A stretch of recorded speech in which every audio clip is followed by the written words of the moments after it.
ಎಲ್ರಿಗೂ ನಮಸ್ಕಾರ ಫ್ರೆಂಡ್ಸ್. ಈಗಾಗಲೇ ಜೂನ್ ತಿಂಗಳು ಶುರುವಾಗಿದೆ. ಸೊ ಇದು ಬ್ಯಾಂಕ್ ಪರೀಕ್ಷೆಗಳ ವೃತ್ತ ಆರಂಭವಾಗೋ ತಿಂಗಳು ಅಂತಲೇ ಹೇಳ್ಬೋದು.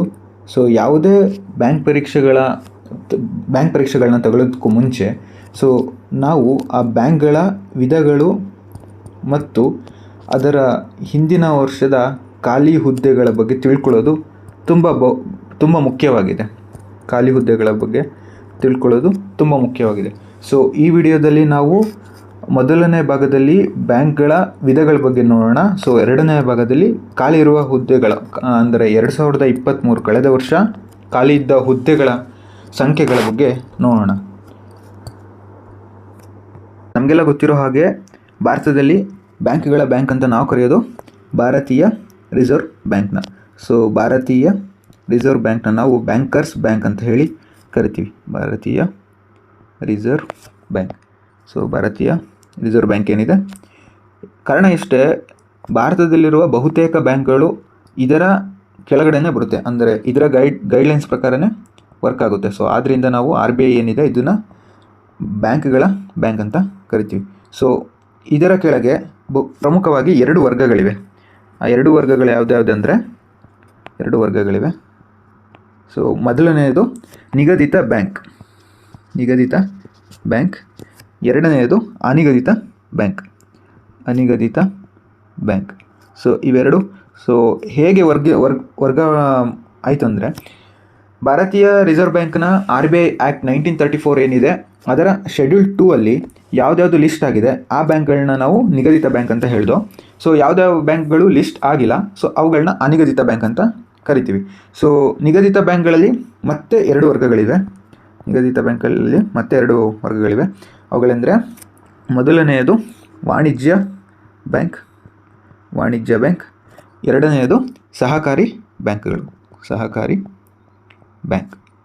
ವಾಣಿಜ್ಯ ಬ್ಯಾಂಕ್ ಮತ್ತು ಸಹಕಾರಿ ಬ್ಯಾಂಕ್. ಸೊ ವಾಣಿಜ್ಯ ಬ್ಯಾಂಕ್ ಅಂದರೆ ನಾವು ತಗೊಳ್ಳುವಂತಹ ಲೋನ್ಸ್ ಆಗಿರ್ಬೋದು ಮತ್ತು ನಾವು ಇಡುವಂತಹ ಹಣ ಆಗಿರ್ಬೋದು. ಸೊ ಇವುಗಳ ಬಗ್ಗೆ ಪ್ರಮುಖವಾಗಿ ಕೆಲಸ ಮಾಡೋದೇ ವಾಣಿಜ್ಯ ಬ್ಯಾಂಕು.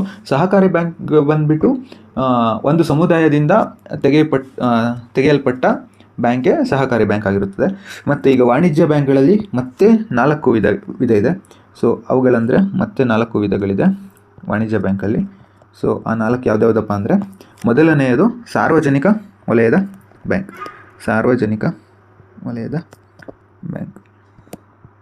ಸಾರ್ವಜನಿಕ ವಲಯ ಅಂದರೆ ಗೌರ್ಮೆಂಟ್ ಬ್ಯಾಂಕ್ಗಳೆಲ್ಲ ಆಲ್ಮೋಸ್ಟ್ ಸಾರ್ವಜನಿಕ ವಲಯದ ಬ್ಯಾಂಕ್ ಅಡಿಯಲ್ಲಿ ಬರ್ತವೆ.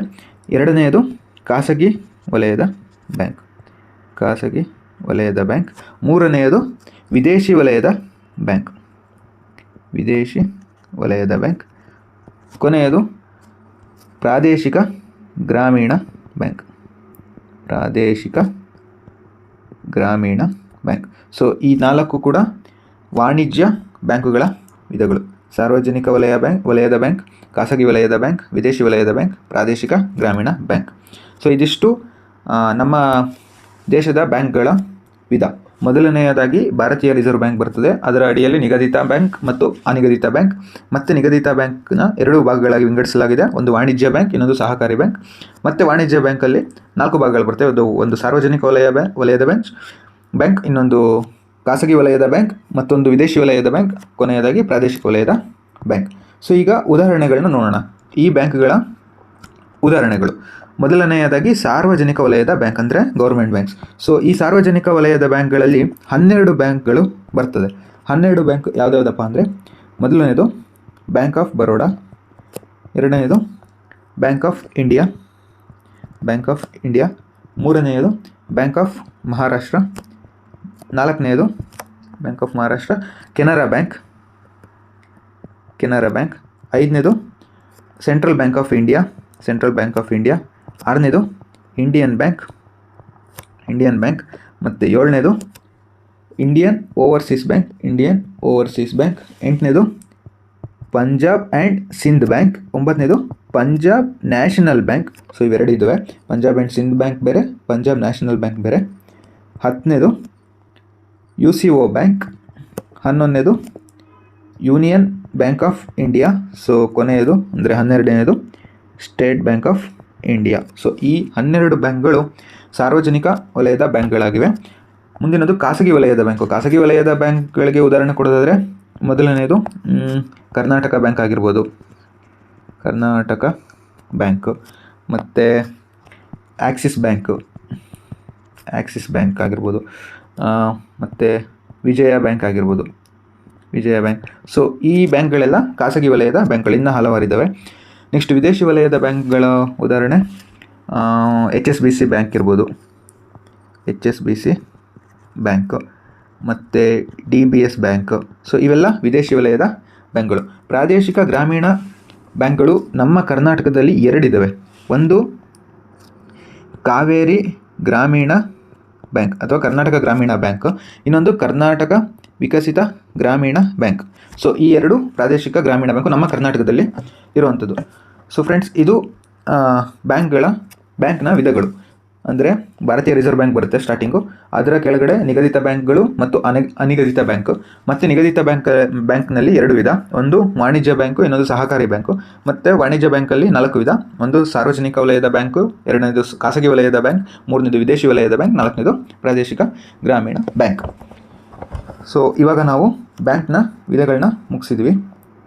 ಸೊ ನೆಕ್ಸ್ಟ್ ನಾವು ಹುದ್ದೆಗಳು 2023ರಲ್ಲಿ ಎಷ್ಟೆಷ್ಟು ಹುದ್ದೆಗಳನ್ನ ಕಾಲ್ಫರ್ ಮಾಡಿದರು, ಪ್ರತಿ ಬ್ಯಾಂಕ್ನಲ್ಲೂ ಯಾವ್ಯಾವ ಪೋಸ್ಟ್ ಇರ್ತದೆ, ಯಾವ್ಯಾವ ಹುದ್ದೆ ಇರ್ತದೆ, ಅದರಲ್ಲಿ ಎಷ್ಟೆಷ್ಟು ಕಾಲ್ಫರ್ಮ್ ಆಗಿದೆ ಅಂತ ತಿಳ್ಕೊಳ್ಳೋಣ ನೆಕ್ಸ್ಟು. ಸೊ ಮೊದಲನೆಯದು ಭಾರತೀಯ ರಿಸರ್ವ್ ಬ್ಯಾಂಕು. ಸೊ ಭಾರತೀಯ ರಿಸರ್ವ್ ಬ್ಯಾಂಕಿಗೆ ಬಂದರೆ ಅದರಲ್ಲಿ 2 ಹುದ್ದೆ ಇದೆ. ಒಂದು ಗ್ರೇಡ್ ಬಿ ಹುದ್ದೆ,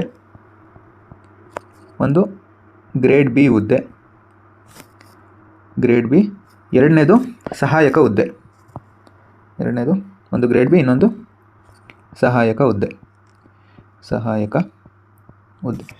ಮತ್ತು ಗ್ರೇಡ್ ಬಿ ಹುದ್ದೆ ಇದು ಮತ್ತು ಸಹಾಯಕ ಹುದ್ದೆ. ಓಕೆ.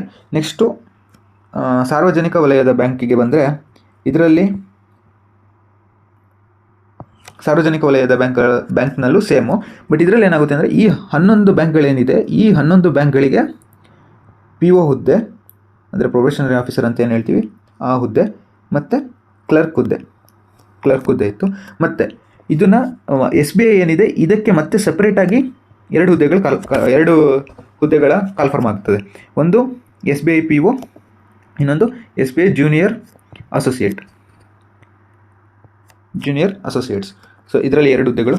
ಮತ್ತು ಈ ಕಾವೇರಿ ಗ್ರಾಮೀಣ ಬ್ಯಾಂಕ್ ಮತ್ತು ಕರ್ನಾಟಕ ಗ್ರಾಮೀಣ ಬ್ಯಾಂಕು, ಕರ್ನಾಟಕ ವಿಕಸಿತ ಗ್ರಾಮೀಣ ಬ್ಯಾಂಕ್ ಇದೇನಿದೆ ಇದರಲ್ಲೂ ಕೂಡ 2 ಹುದ್ದೆಗಳು ಕಾಲಾಗ್ತವೆ.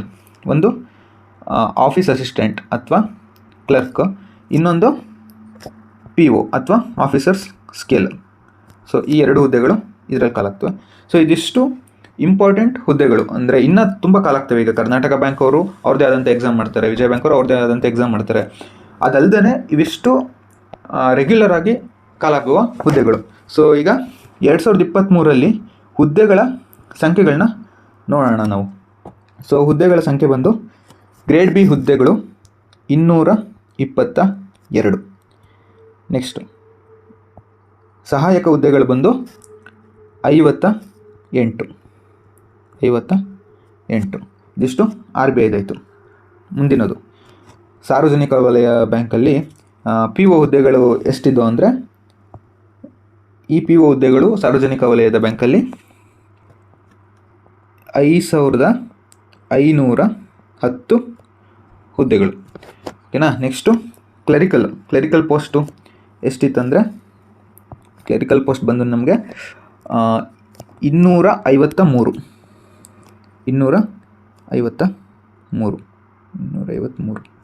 ಮುಂದಿನದು SBIನಲ್ಲಿ PO ಹುದ್ದೆಗಳ ಸಂಖ್ಯೆ ಎಷ್ಟಿತ್ತಂದರೆ ಅದು ಬಂದು 1600. ಜೂನಿಯರ್ ಅಸೋಸಿಯೇಟ್ಸ್ ಅಂದರೆ ಕ್ಲರಿಕಲ್ ಪೋಸ್ಟ್ ಎಷ್ಟಿತ್ತಂದರೆ 8773. ಮುಂದಿನದು ಪ್ರಾದೇಶಿಕ ಗ್ರಾಮೀಣ ಬ್ಯಾಂಕು.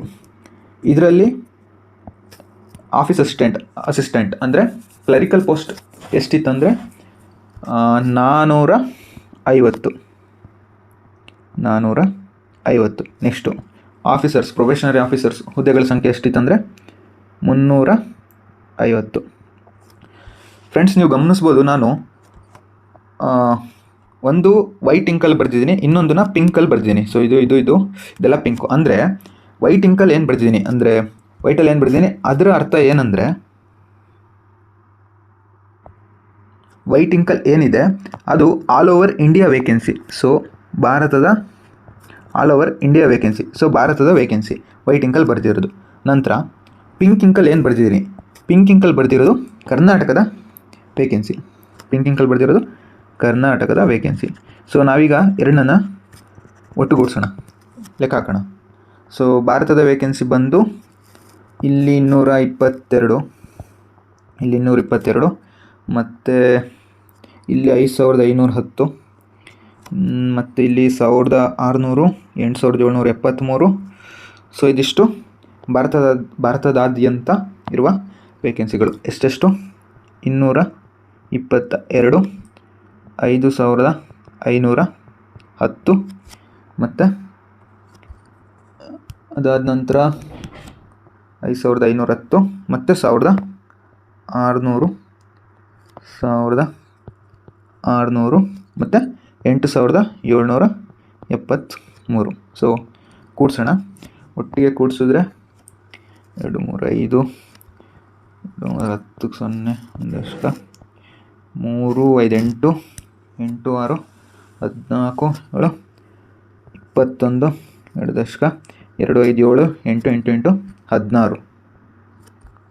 ಸೊ ಭಾರತಾದ್ಯಂತ 16,105 ಬ್ಯಾಂಕಿನ ವೇಕೆನ್ಸಿಗಳಿದ್ದಾವೆ. ನೆಕ್ಸ್ಟು ಕರ್ನಾಟಕಕ್ಕೆ ಬರೋಣ.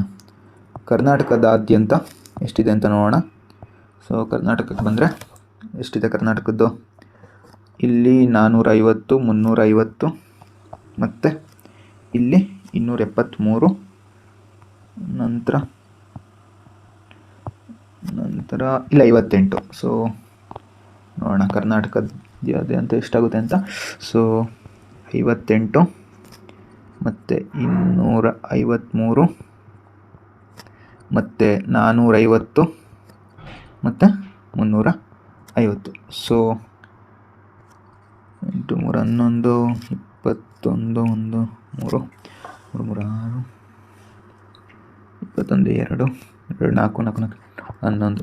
ಸೊ 1111 ಕರ್ನಾಟಕದಲ್ಲಿರೋ ಕನ್ನಡಿಗರಿಗಿರೋ ವೇಕೆನ್ಸೀಸು ಇದಿರೋದು ನಮಗೆ. ಅಂದರೆ ಕನ್ನಡಿಗರಿಗಿರೋ ವೇಕೆನ್ಸೀಸು, ಕನ್ನಡಿಗರಿಗೆ ಎಷ್ಟು? 1111. ಸೊ ಭಾರತಾದ್ಯಂತ 16,105 ವೇಕೆನ್ಸೀಸು. ಸೊ ಒಟ್ಟುಗೂಡಿಸಿದ್ರೆ ನಮಗೆ ಇವೆರಡೂ ಎಷ್ಟು ಬರ್ತದೆ ಅಂದರೆ ಒಟ್ಟಿಗೆ ನಮಗೆ ಬರುವಂಥ ವೇಕೆನ್ಸಿಗಳ ಸಂಖ್ಯೆ 6 1 1 1 2 7 17,216 ವೇಕೆನ್ಸಿಗಳು. ಇದು ಬ್ಯಾಂಕ್ನಲ್ಲಿ 2023ರಲ್ಲಿ. ನಾನಿಲ್ಲಿ